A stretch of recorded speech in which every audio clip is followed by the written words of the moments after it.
What's good, ladies and gents? Welcome to the MKO Pugilism Boxing channel where we talk all things boxing. Remember to like, subscribe, all that good stuff. Hit the bell notification, put it on all so you get notified as soon as we drop the new content.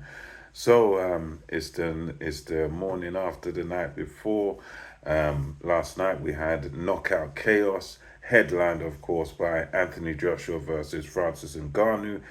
Francis Ngannou coming off of one of the best, if not the best, debuts in a professional boxing ring, pushing the Gypsy King Tyson Fury, WBC World Heavyweight Champion all the way, taking him to points.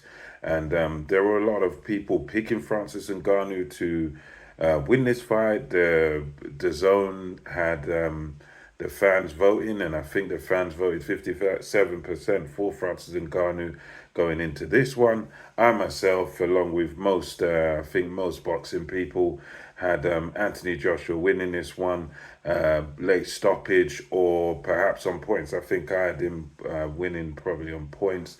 But Anthony Joshua literally went in there and proved us all wrong. I don't think there's many people who predicted this outcome, but yeah, fantastic performance by Anthony Joshua. He deals with Francis Ngannou very, very speedily, very quickly. Within 2 rounds, second round knockout for Anthony Joshua, like the old this record back in the day by Cannabis, and yeah, as the fight opened up, Anthony Joshua, very cautious. Francis Ngannou on the front foot, holding center ring. Both men had their hands held high, really feeling each other out, testing each other with jabs. One thing we did notice in the first round is that Francis Ngannou was biting on every feint. So when Anthony Joshua would use feints and fake like he's going to punch, Francis Ngannou would always react to those feints. And you could see that there was sort of a gap in class, as even from the opening bell. But Anthony Joshua, as much as there was a gap in class, Anthony Joshua, you could see, had a respect for Francis Ngannou's power. He didn't rush in there against Francis Ngannou. He was quite content to sort of step around Ngannou on the outside and just flick the jab, mix up the power with the jab, throw nice straight shots. And Ngannou towards I think it was towards the end of the first round, makes his first major mistake, which was something that actually worked against Tyson Fury, switching to the southpaw stance. And I know myself as a former southpaw, I was a right-handed southpaw, that one of the worst punches you deal with as a southpaw is a straight right hand down the pipe. And as Francis Ngannou switched to the southpaw stance, just like he did against Fury, with Anthony Joshua fully prepared for it. It gave him a few seconds. He switched to southpaw stance. He sort of thought he was safe, and bang comes a right hand from Anthony Joshua. And Joshua done the right thing, moved his hips into the shot, put all his power into the shot, and down goes Ngannou. And you could tell that it was a shot for Ngannou. It was a shot that he didn't see coming at all. And I think that's one of those things which you can call kind of a novice mistake there, because when you're into boxing and you're used to things, you'll know about this, that it's southpaw.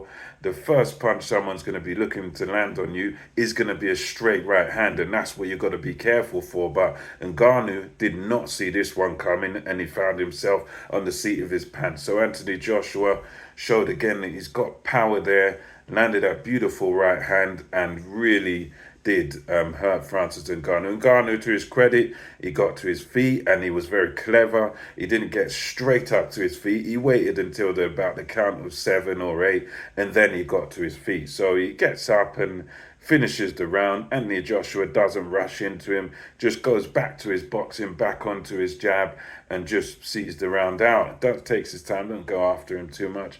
So Anthony Joshua conclusively wins that first round rather easily. And then second round comes around. Ngannou back again on the front foot, trying to jab with Anthony Joshua, but again biting on the feints. So every time Joshua's feinting, Ngannou moves, Joshua able to catch him with a jab, good stuff to the body as well.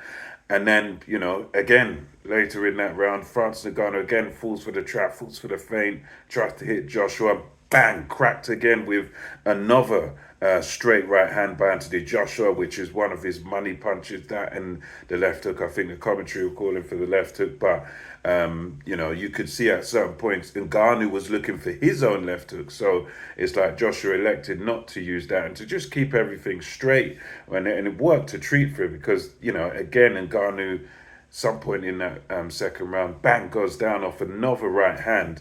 And it's the same thing again that he sort of fell for, fainting, getting caught, trying to hit Joshua, bang, paying the price for it, and going down again. And this time he looks hurt even worse. But to his credit, he rises again.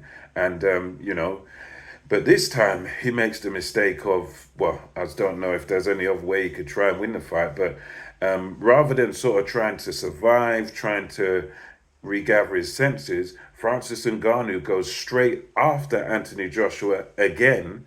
And this time he pays the ultimate price because this right hand Anthony Joshua threw is one of the most brutal right hands that you've ever seen. It's one of the best shots Anthony Joshua's thrown in his career because this time he really throws it and really punches through the target and leans right into the punch.